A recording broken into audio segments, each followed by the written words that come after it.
은혜 받으실 말씀은 예레미야 33장 2절에서 3절 말씀입니다. 이를 행하는 여호와, 그것을 지어 성취하는 여호와, 그 이름을 여호와라 하는 자가 이같이 이르노라. 너는 내게 부르짖으라. 내가 내게 응답하겠고 내가 알지 못하는 크고 비밀한 일을 내게 보이리라. 아멘.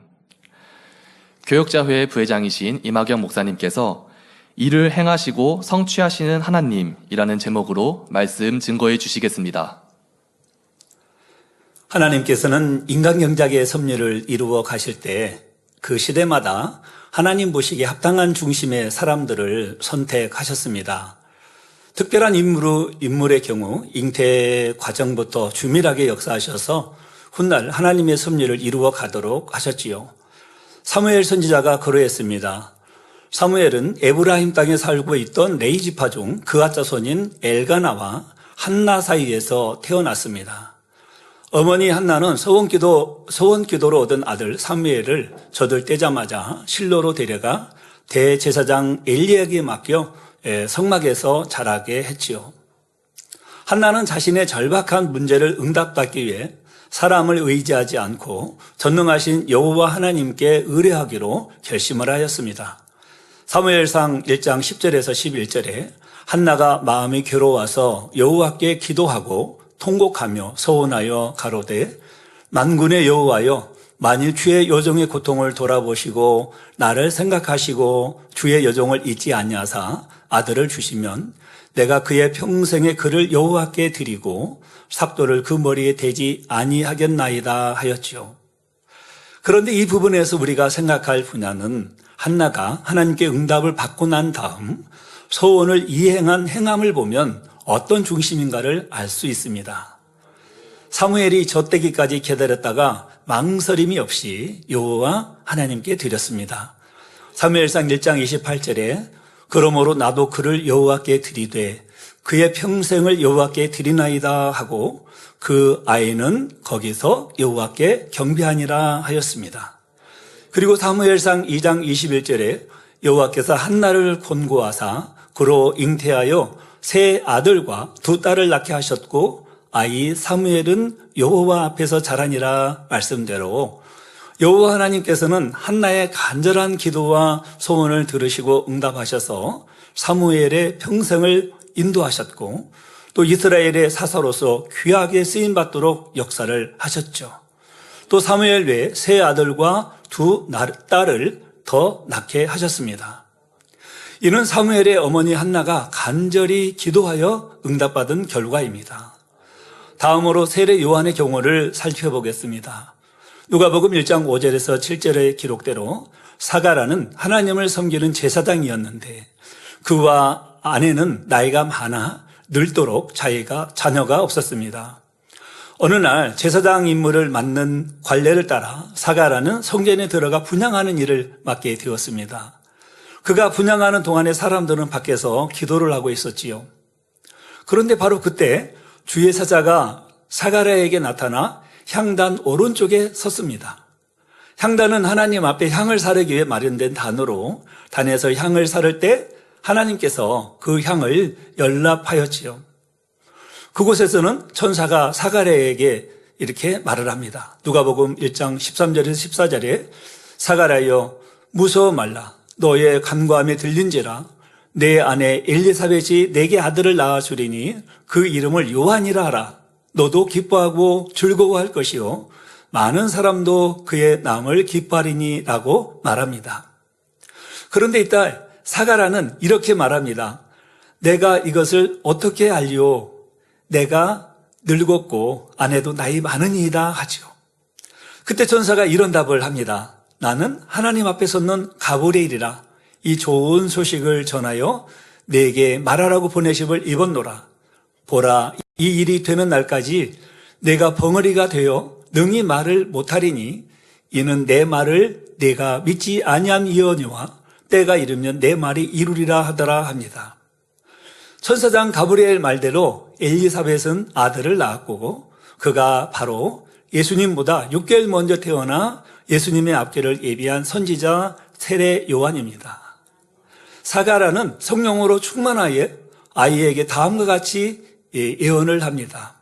누가복음 1장 76절에서 77절에 이 아이여 내가 지극히 높으신 이의 선지자라 일컬음을 받고 주 앞에 앞서가서 그 길을 예비하여 주의 백성에게 그 죄 사함으로 말미암는 구원을 알게 하리니 하였습니다. 이 기록과 같이 세례 요한은 예수님의 사역의 길을 예비하며 예수님께 세례를 베푸는 영광스러운 일에 쓰임받게 됩니다. 그렇다 하여 세례 요한이 이 땅에서 풍족하며 여유롭게 산 것이 아니었지요.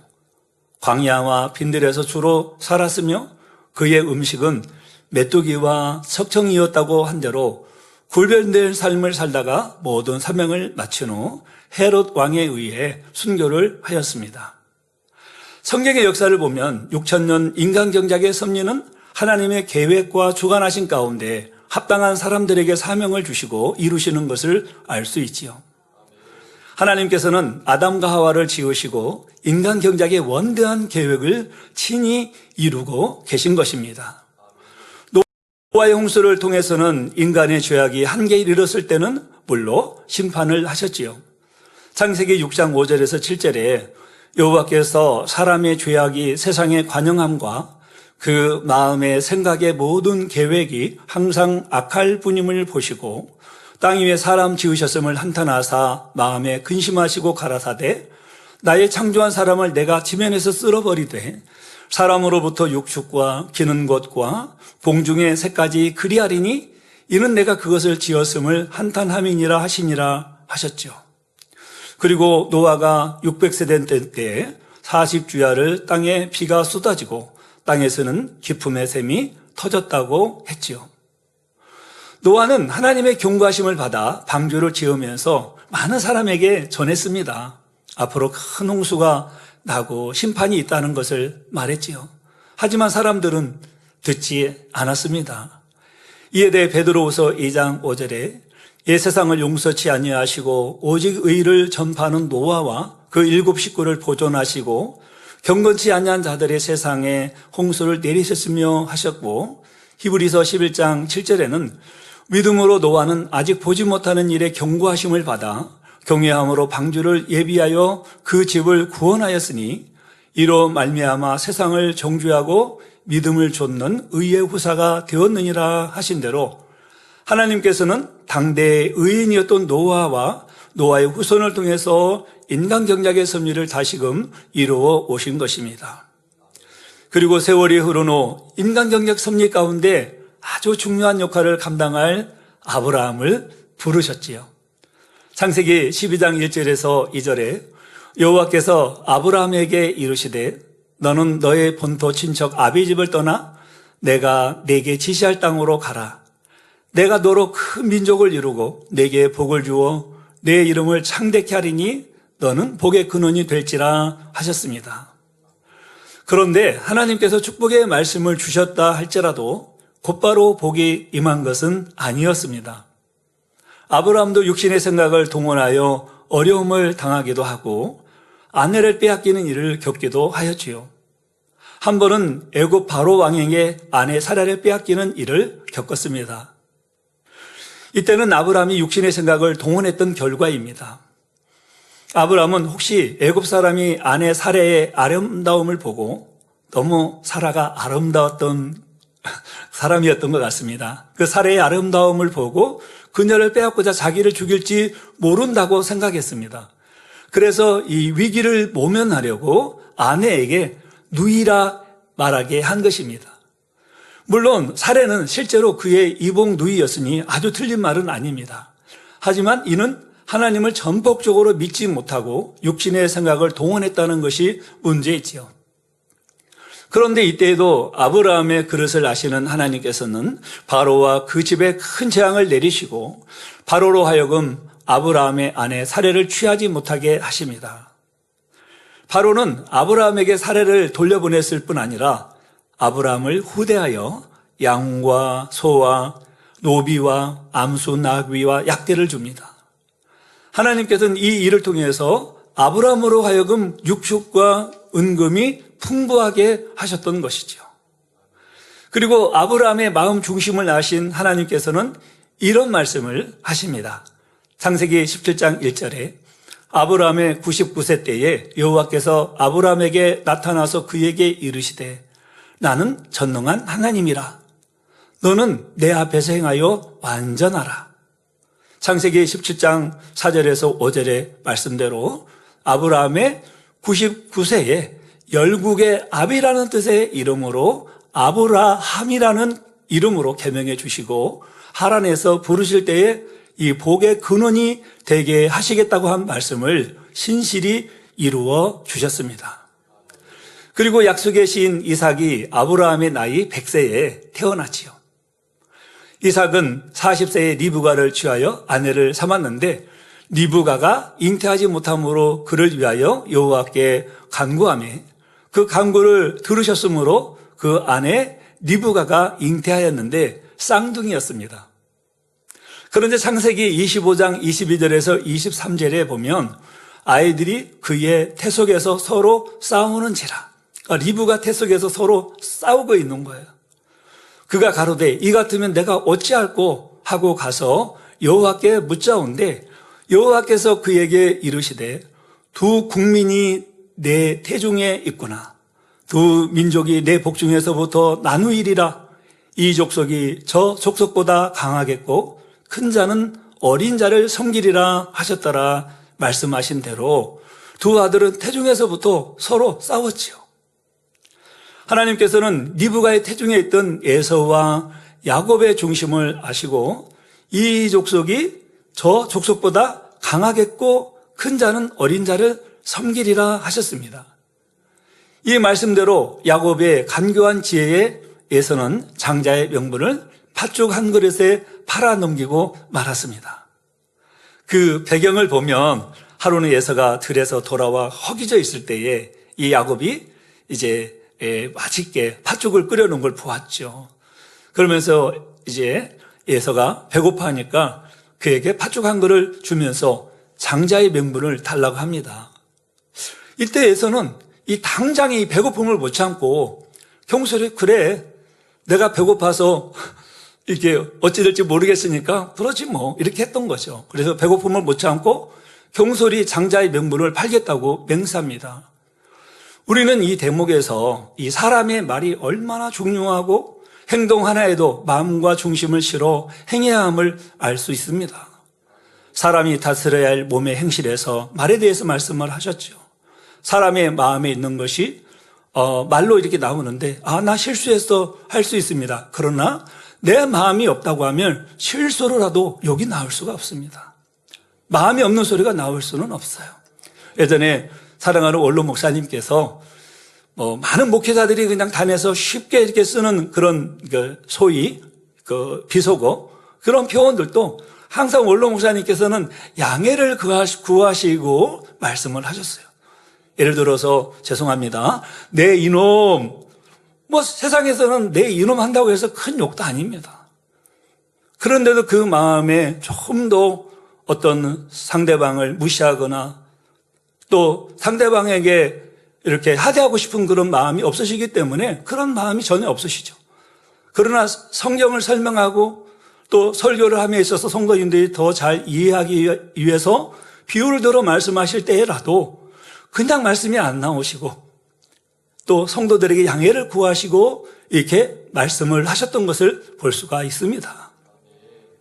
하나님께서는 누구를 더 사랑하셔서 굳건한 중심으로 만드시고 은혜를 더 주시는 것이 아니라 자신이 몸과 마음과 행실을 거룩하게 하고 이 말 한마디에도 반드시 이루어질 것을 바라보며 믿음의 고백과 행함이 있어야 한다는 것입니다. 그래서 예지예정하신 하나님이라는 것입니다. 예지예정, 곧 미리 하시기 때문에 정해 놓으셨다는 뜻이죠. 자, 설명을 드리자면 하나님께서는 인간 경작이 모델이 되는 선민 이스라엘 민족이 필요할 것도 그 이스라엘 민족을 통해 구세주가 나시며 구세주를 통해 복음이 전 세계 민족과 나라들로 전파되어야 할 것도 미리 아시고 섭리해 놓으셨습니다. 또한 장차 인류 역사 가운데 수많은 나라와 민족들이 나오며 그들이 서로 어떤 관계 속에서 마지막 때까지 이르게 될지도 섭리해 놓으셨지요. 예정론과 예지예정론의 가장 큰 차이점은 자유의지의 유무로 구분할 수 있습니다. 예정론을 따르는 사람들은 하나님께서 이미 모든 것을 정해 놓으셨기 때문에 구원 역시 정해진 것이라 주장하기도 하지요. 그래서 한번 구원받았다면, 그리고 정해졌다면 그것이 끝까지 유효하다는 것입니다. 반면에 예지예정론을 따르는 사람들은 자신의 의지에 따라 결과가 얼마든지 변할 수 있다고 생각합니다. 물론 하나님께서는 각 사람이 어떻게 선택하고 어떤 결과로 나올지 모두 아시지만, 그렇다고 하나님께서 그렇게 되도록 정해 놓으셨다는 뜻은 아닙니다. 결과는 사람의 자유의지에 따라 얼마든지 변할 수 있지만 하나님께서는 그 결과까지도 아시고 모든 것을 계획하며 이루신다는 뜻입니다. 디모데후서 2장 21절에 그러므로 누구든지 이런 것에서 자기를 깨끗하게 하면 귀히 쓰는 그릇이 되어 걸어가고 주인의 쓰심에 합당하며 모든 선한 일에 예비함이 되리라라는 말씀처럼 누구든지 자유의지 가운데 하나님의 쓰심에 합당한 자격만 갖추면 귀한 도구로 사용될 수 있습니다. 만약 하나님께서 각 사람의 쓰임을 미리 정해 놓으셨다면 사람 편에서 노력하고 열심히 내는 것이 아무 소용이 없지요. 물론 사람이 어떤 그릇을 가지고 태어나는지는 또 사람의 자유의지로 정해지는 것은 아닙니다. 전성적으로 중심이 좋은 사람도 있고 그렇지 못한 사람도 있을 수가 있지요. 그러나 살아가면서 어떻게 자신을 변화시켜 나가느냐에 따라서 얼마든지 귀에 쓰는 그릇이 될 수 있다는 사실을 잊지 말아야 합니다. 물론 로마서 9장 21절에 토기장이가 진흙 한 덩이로 하나는 귀에 쓸 그릇을 하나는 천이 쓸 그릇을 만드는 권위 없느냐라고 말씀한 대로 하나님께서는 인생들을 하나님의 섭리에 맞게 선택하여 쓰실 권한을 갖고 계십니다. 그렇다고 하여 이 말씀이 하나님께서 독재자처럼 각 사람의 그릇을 임의대로 정하여 만드셨다는 의미가 아니지요. 하나님께서는 예지하시는 분이시기에 언제 어디서 어떤 인물이 어떤 그릇됨을 가지고 태어날 것도 아시기에 그에 맞추어 하나님의 계획과 섭리를 정하여 이루시는 것입니다. 하나님은 전지전능하심으로 경작의 섭리 가운데 어느 시점에 이르면 어떤 중심과 마음을 가진 사람이 태어날 것도 아시지요. 그래서 하나님이 원하시는 일을 이루기 합당한 사람을 선택하시고 특정한 사명을 감당하게 하십니다. 이렇게 택정함을 입은 사람은 잉태되고 태어나는 과정은 물론 삶의 매 순간을 하나님께서 친히 간섭하셔서 또 연단하여 결국은 하나님의 섭리를 이루게 하십니다.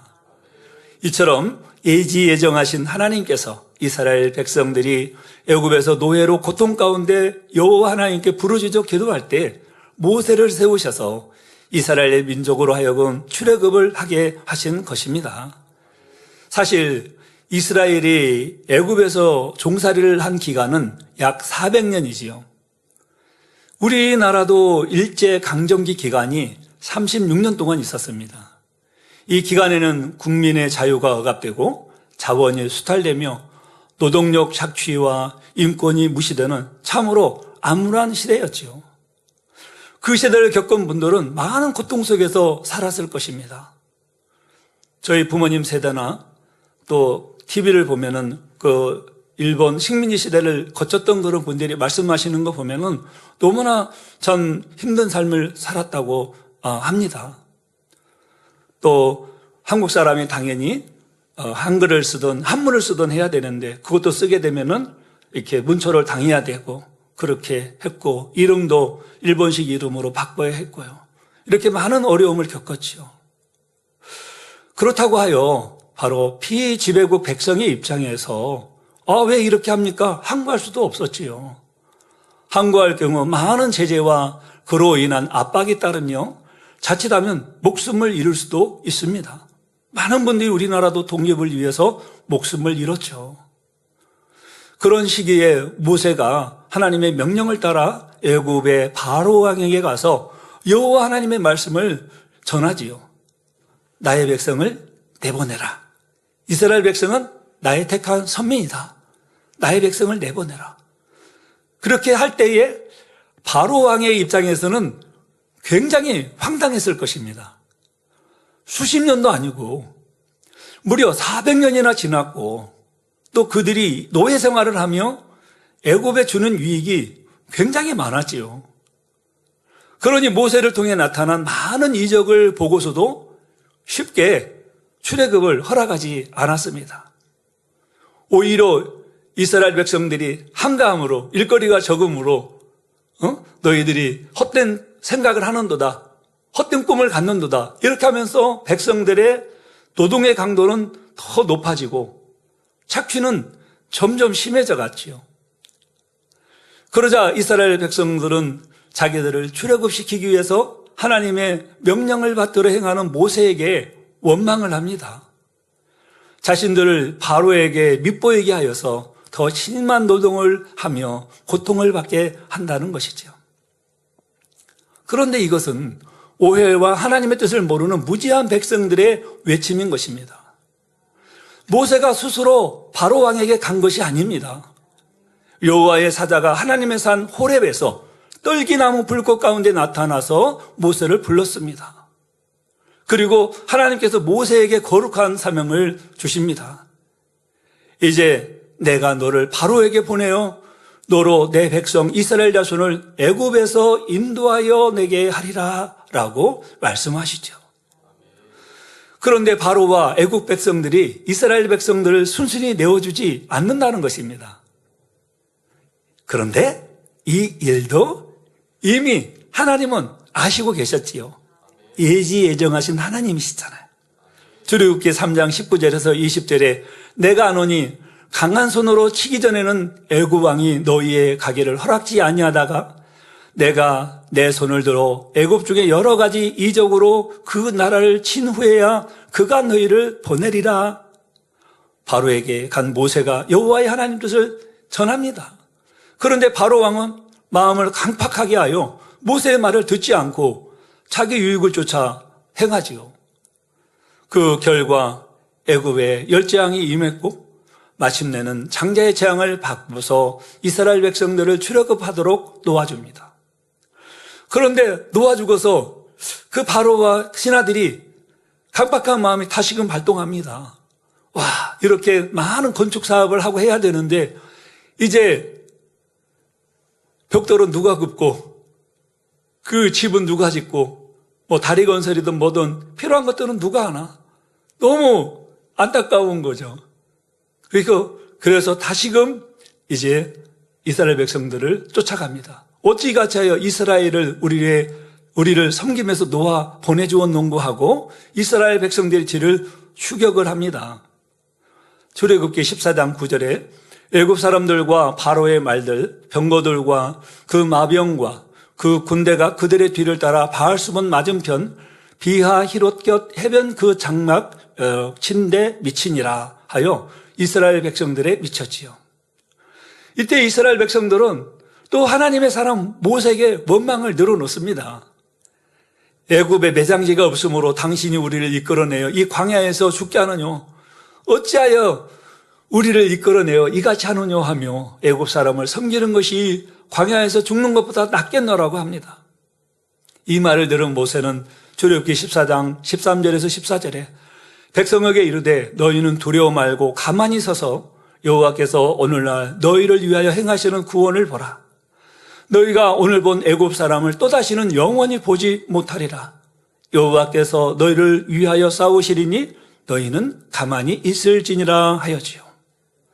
하나님께서는 구름을 이동시키셔서 이스라엘 백성들을 인도했던 구름이 진 뒤로, 이제 앞에서 인도했던 구름이 진 뒤로 가니 애굽의 바로의 군사들이 있는 곳은 흑암이 있고 이편 즉 이스라엘 백성들이 있는 곳은 밤이 깊은데 광명하도록 이렇게 하셔서 백성들이 불편하지 않도록 하셨습니다.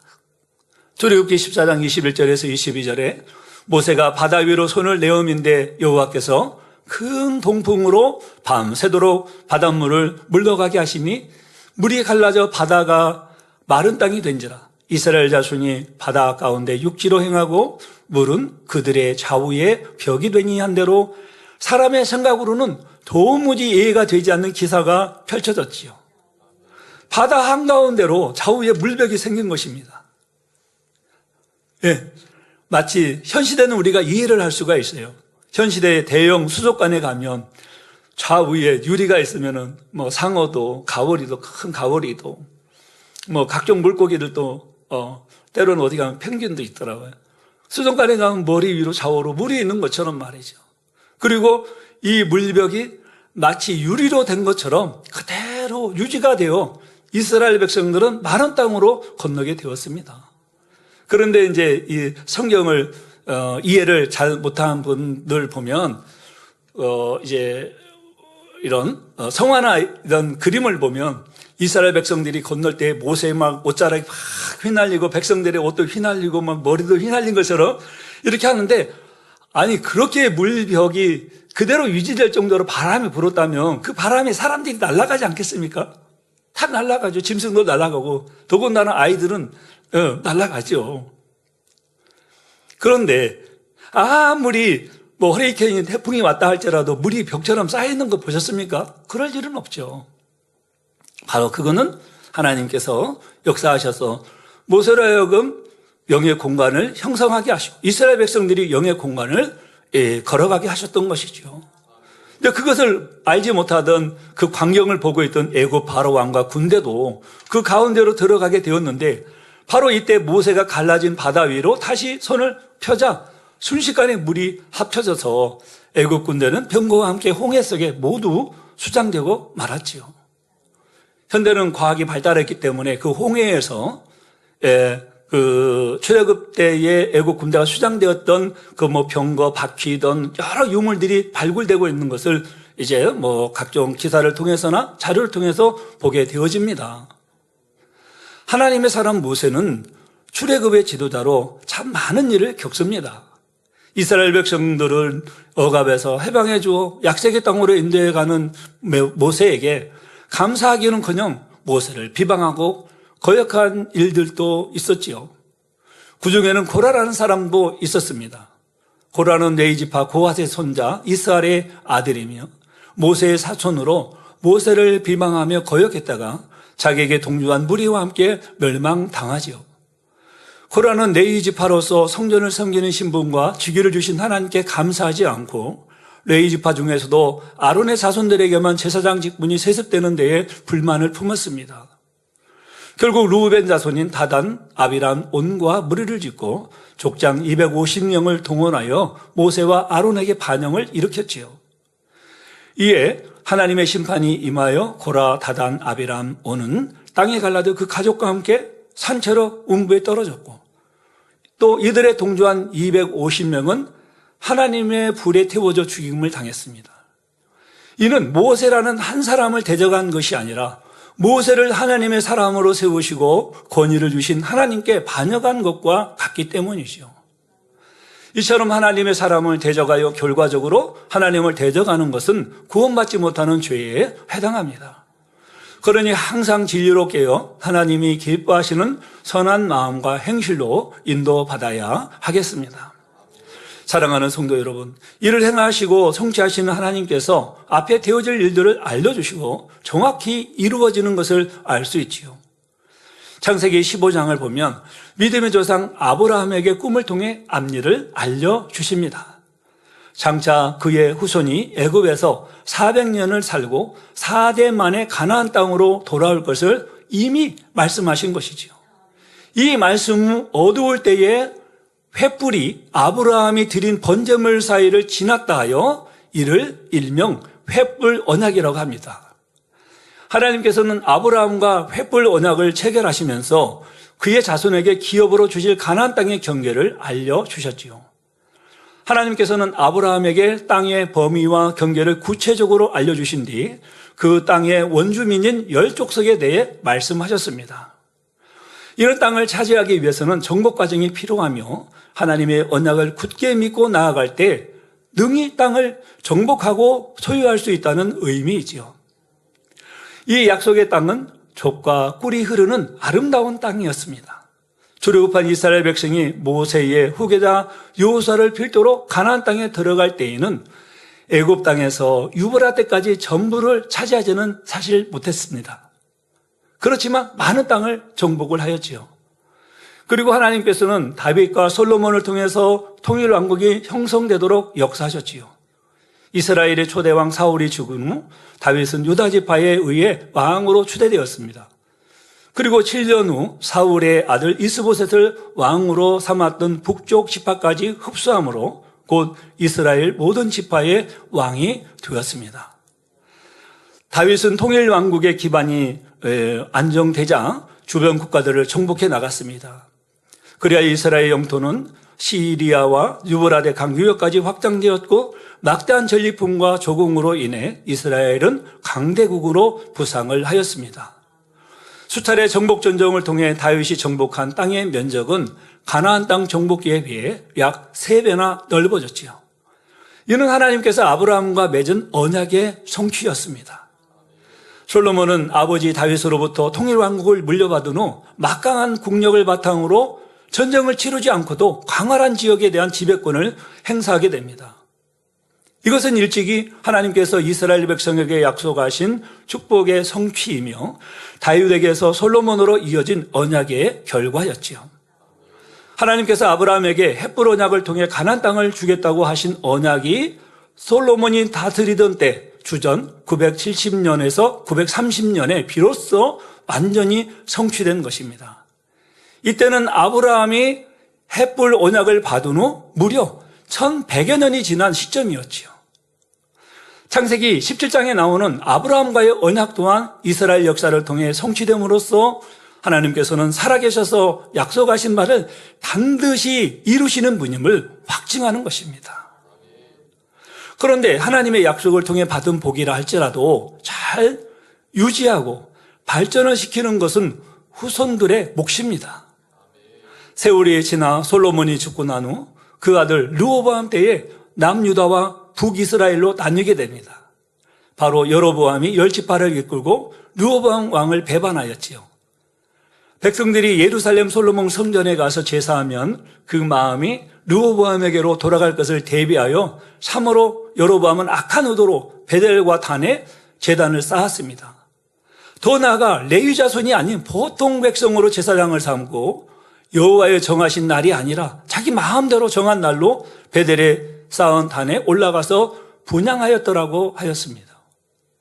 그리하고도 악한 길에서 떠나 돌이키지 아니하므로 이 일이 여로보암의 죄가 되어 그 집이 지면에서 끊어져 멸망하게 됩니다. 그리고 남유다 르호보암도 여호와 보시기에 악을 행하되 그 열조에 행한 모든 일보다 뛰어나게 하여 그 범한 죄로 여호와의 노를 격발하였다고 하였습니다. 르호보암의 삶이 우리의 삶의 거울이 되어야 합니다. 아무리 선조에게 많은 은혜와 사랑과 하나님의 보장하심이 있었어도 현재 우리가 하나님 앞에 행할 일을 하며 선조의 그 믿음을 어떻게 지키고 행하고 있는가입니다. 우리에게 약속하신 새 예루살렘, 우리 원로 목사님께 주셨던 그 비전들, 현재는 당회장님께서 이루어가고 계시는데 우리가 그 말씀을 얼마나 믿고 신실한 믿음으로 행하느냐에 따라서 그 약속을 내가 이행해 드릴 수도 있고 그렇지 못할 수도 있다는 것입니다. 그래도 남유다 왕조에서는 하나님 앞에 선한 왕이 가끔 나와 택한 선민으로서의 명령이 이어지도록 하셨지요. 그런데 이 남유다마저도 바벨론에 의해 함락되고 맙니다. 남유다는 BC 587년 바벨론에 의해 멸망하였지만 유다 사람들은 이방인과 섞이지 않고 순수한 혈통을 유지했지요. 에스라 10장에 보면 포로 생활에서 귀환한 유대인들 중 이방 여인과 결혼하고 자녀까지 낳은 사람이 많았는데 이들을 조사하여 이방 여인들을 내쫓을 정도로 혈통을 보존하기 위해 노력했습니다. 이런 단순히 혈통만의 문제가 아니라 이방 여인들과 통혼하게 되면 솔로몬이 그랬던 것처럼 이스라엘 땅에서 이방인들이 섬기는 우상 숭배를 허용하게 되고 더 나아가 이방 여인들에게 미혹되어 그들의 우상을 함께 숭배함으로 온 나라가 죄악으로 물들어 버림으로 재앙을 초래하기 때문이었지요. 사실 이 남유다의 멸망도 하나님의 선민 유다인들이 하나님을 배반하고 우상을 섬기고 배신을 하니 바벨론의 포로로 잡혀가게 하십니다. 그런데 이 일도 그냥 갑자기 임한 것이 아닙니다. 하나님께서는 하나님의 사람들, 특히 눈물의 선지자 에레미야를 통해서 끊임없이 경고하셨고 하나님 말씀에 순종하고 죄를 버리며 의 가운데로 돌아오기를 외치게 하셨지요. 에레미야 25장 5절에 이르시기를 너희는 각기 악한 길과 너희 악행에서 돌이키라. 그리하면 나 여호와가 너희와 너희 열조에게 옛적에 주어 영원히 있게 한 땅에 거하리라 하셨습니다. 그리고 이 일이 하나님 뜻 안에서 이루어진 일이기에 바벨론에 항복을 하라고 에레미야를 통해서 전했는데도 듣지 않고 무시하였을 뿐만 아니라 오히려 하나님의 명을 받들어 이렇게 이스라엘 백성들은 유다 민족에게 말을 하는 하나님의 선지자를 옥에 가두고 죽이려까지 하였습니다. 이렇게 왕과 유다인들은 듣지 않았고 자신들이 좋은 대로 죄악된 길을 선택해 나가는 모습이었지요. 그런 상황에서도 눈물로 왕과 백성들에게 에레미야는 회개하고 돌이키기를 외칩니다. 그런데도 왕과 백성들이 돌이키지를 않으니 하나님의 준엄한 심판이 유다에 도래하지요. 시드기야 왕은 바벨론의 수모를 당하며 사로잡혀가고 자신이 보는 앞에서 왕자들이 죽임을 당하는 아픔을 겪기도 합니다. 그러면 어떻게 해야 할까요? 그때라도 회개하고 돌이켜야 하지 않을까요? 그런데 인성들이 얼마나 어리석은지 바로 왕처럼 시드기야 왕과 백성들의 지도자들이 하나님의 경고를 무시하니 나라가 망하고 백성들은 큰 고통을 당하게 됩니다. 그 가운데서도 유대 왕족 혈신으로 바벨론의 포로로 끌려갔으나 총리의 지위까지 오른 인물이 있지요. 바로 다니엘입니다. 나라가 망하고 민족이 사로잡혀 갈지라도 의인의 빛은 꺼지지 아니한다 하신 말씀처럼 그 가운데서도 여호와 하나님을 섬기는 민족의 우수성을 드러내게 하십니다. 다니엘은 BC 605년경 바벨론 1차 침공 때 바벨론의 포로로 끌려갔습니다. 그런데 느부갓네살 왕의 유화 정책으로 3년의 훈련 기간을 거쳐서 느부갓네살 왕의 시종이 됐지요. 그리고 느부갓네살 왕의 꿈, 곧 두라 평지의 신상에 대해 해몽하여 바벨론 전역을 다스리는 높은 관직에 올랐습니다. 벨사살 왕 때에는 연회장 벽에 나타난 손가락에 쓴 글씨를 해석하여 나라의 세 번째 지도자가 됐지요. 메대 다리오 왕 때에도 총리가 됐습니다. 이를 시기하는 관리들의 모함으로 사자굴에 던져졌으나 하나님의 도우심으로 살아났지요. 다니엘은 하나님 앞에 변함없는 마음을 가졌을 뿐만 아니라 선했습니다. 또 지혜로웠습니다. 하나님께서 싫어하시는 것이라면 철저히 싫어하는 마음과 또 신앙을 지키기 위해서는 생명을 잃을지라도 타협치 않는 마음의 소유자였지요. 또 자신을 모함하여 죽이려는 상대에게도 해를 끼치지 않으려 했던 모습과 민망한 입장에 있는 상대의 마음을 헤아려 그 마음을 위로한 행함을 보면 다니엘이 얼마나 곧고 선한 중심이었는지를 알 수 있습니다. 하나님께서는 시대마다 또 역사의 전환점에서 인간 경력의 섭리를 완성하시기 위해서 하나님 앞에 합당한 사람들을 세우시고 그들을 통해 우리를 섭리를 이루고 계시지요. 우리 만민은 6천년 인간 경작의 마무리 시점에서 아주 중요하고도 귀한 사역을 이루고 있습니다. 하나님께서는 마치 모세를 예비해 놓으셨다가 보내신 것처럼 원로 목사님을 때가 이름에 부르셨고 만민을 개척하게 하셨지요. 그리고 개척 후 약 40년을 사역하게 하시고 때가 이름에 하늘나라로 부르신 다음 당기자님을 세우셔서 만민에게 주신 비전들과 하나님의 섭리들을 아름답게 이루고 계십니다. 이는 이를 행하시고 성취하신 하나님의 정확한 계획과 섭리 속에 이루어진 일들인 것입니다. 그 섭리는 반드시 이룰 것입니다. 민수기 23장 19절에 하나님은 인생이 아니시니 시건치 않으시고 인자가 아니시니 후회가 없으시도다 말씀하신 대로 변함없이 이루시지요. 우리는 이 중차대한 사명을 온전히 감당하기 위해서 더욱 깨어 기도하며 믿음의 행군을 해야 합니다. 하나님은 실수하시는 분이 아니시요 더 많은 일을 온전히 이루시는 전지전능하신 아버지 하나님이시죠. 그러면 우리 만민을 향한 아버지 하나님의 섭리는 어떠한지요?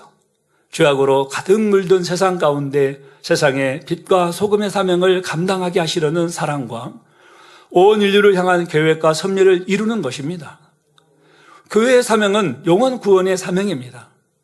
아무리 교회가 크고 외형적으로 화려하고 고급스럽다 하여서 하나님께서 영광을 받으시는 것이 아니지요. 물론 외형적으로도 크고 아름다우면 더할 나위 없이 좋겠지만 무엇보다도 그 성전 안에서 하나님을 닮은 참 자녀들이 아름다운 사랑의 향으로 하나님을 찬양하고 예배하는 것을 기뻐하신다는 사실입니다. 그러니 우리는 마음의 성전을 거룩히 이루며 눈에 보이는 성전 또한도 아름답게 이루어 가야 하는 것입니다. 결론을 말씀드립니다. 빌립보서 2장 13절에 너희 안에서 행하시는 이는 하나님이시니 자기의 기쁘신 뜻을 위하여 너희로 소원을 두고 행하게 하시나니 했습니다. 이 말씀처럼 이를 행하시고 성취하시는 하나님께 선택받은 우리 만민의 성도님들은 소중한 사명자가 되기 위해서 첫째로 마음을 성결케 해야 하겠습니다. 아버지 하나님은 거룩하시고 온전하신 분이십니다. 그러므로 하나님의 나라를 이루는 일꾼이 되고 종이 되기 위해서는 우리도 하나님을 닮은 거룩한 자녀, 즉 마음을 성결케 해야 하는 것이죠. 아담의 범죄 이후 인류는 죄에게 순종하는 죄의 종, 즉 원수마귀 사단의 종이 되었습니다. 인류의 시조 아담은 원래는 죄악이 없는 깨끗한 마음이었지만 인류가 원수마귀 사단의 역사를 받아들이는 만큼 마음이 점점 죄악으로 더럽혀졌지요. 하나님께서 원하시는 참 자녀가 되려면 마음에서 죄악을 뽑아버리고 깨끗한 마음을 이루며 하나님을 닮은 영의 속성들을 심어 나가야 합니다. 그래서 성경에서 하지 말라고 하신 것을 하지 말고 버리라는 것은 버리며 하라고 하신 것은 하고 지키라는 것은 지키면 되지요. 그러면 점점 더 하나님과 하나님의 마음과 그리스도의 형상을 닮아가며 이를 행하시고 성취하신 하나님 앞에 귀히 쓰임받을 수 있습니다. 두 번째, 하나가 되어야 합니다. 먼저는 아버지 하나님 그리고 주님과 하나가 되어야 하며 또한 진리를 증거하시고 만민을 이끌어 가시는 당회자님과 하나가 되어야 합니다. 우리가 아버지 하나님과 주님과 하나 된다는 것은 마음을 성결을 이루며 하나님 말씀 안에 온전히 거하는 것을 의미하지요. 그리고 일꾼들과 성도들 모두 서로 하나가 되어야 합니다. 당회자님과 하나 된다는 것은 믿음으로 순종하며 성령의 역사 속에 열매를 내는 것을 의미하지요. 다음으로 일꾼들과 성도 간의 사랑과 섬김, 겸비함으로 서로 하나 되어야 합니다. 하나님 일을 할 때 성결이 중요한 줄을 잘 알지만 서로 하나 되는 것에 대해서는 더 그 중요성을 크게 인식하지 못하는 경우가 있지요. 그러나 하나님 나라를 이룸에 있어 몸된 지체들이 하나 되는 것은 너무나 기본적이고 필수적인 조건입니다. 셋째로 믿음과 사랑의 기도를 쌓아야 합니다. 성전 건축 사명과 세계선교 비전은 이미 하나님께서 만민에게 약속하신 축복이며 반드시 이루어질 하나님의 섭리입니다. 그런데 이 일들을 이루기 위해서는 그만큼 많은 기도가 쌓여야 한다는 것이지요. 이루리라 하였어도 구하여라 하리라 말씀하신 대로 끝까지 하나님 앞에 믿음의 간구를 올려야 합니다. 이 세단에 나타난 무수한 권능의 역사들을 본 여러분은 이미 주셨다는 말씀도 믿으실 것입니다. 이스라엘 백성이 여리고성을 공격해야 할 때 사람으로서는 참으로 납득하기 어려운 명령이 떨어졌지요. 성하는 조건이 만만의 준비를 갖추고 있는데 여호수아는 백성들에게 날마다 그 성 주위를 6일 동안 돌라고 합니다. 이스라엘 백성들이 여호수아의 말에 순종하여 6일 동안 하루에 한 바퀴씩 돌고 7일째 되는 날에는 7바퀴를 돌고 난 후 외치는 순간 초롱성 같은 여리고성이 와르르 하고 무너지고 말았습니다.